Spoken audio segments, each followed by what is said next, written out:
Good morning, and welcome to your 68th meditation. Do you ever have a tendency to overthink? Have you ever spoiled your own enjoyment of something by considering all the ways in which your expectations weren't being met? Or by judging yourself for enjoying it? This could occur with relationships if you have an imagined ideal version of a partner to whom you regularly and unfairly compare your real-life flesh and blood partner. It could happen with food when we let our cultural biases dictate what we look for and what we eat, shaping our expectations of what we believe food is supposed to be. It happens with art, when our prejudices of what makes good art shapes our real-time experience of the work.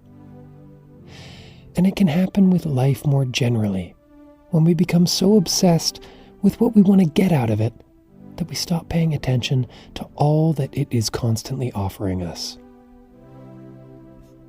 This problem is largely inevitable, since settling on our likes and dislikes, forming judgments, and conceptualizing expectations for our future are all fundamental to how we establish distinct identities for ourselves and part of what makes us human.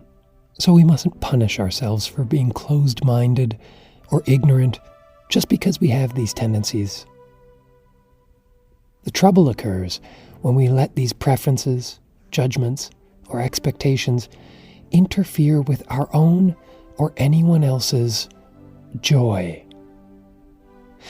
The idea of a guilty pleasure is a toxic one.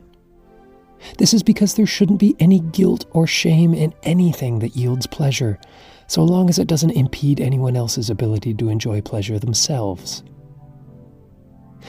In the Spike Jonze film Her, Amy Adams' character, whose name is also Amy, says, "I can overthink everything and find a million ways to doubt myself. And I've just come to realize that we're only here briefly, and while I'm here, I want to allow myself joy." We must allow ourselves joy. We should seek it out and try to open our minds and our senses to it.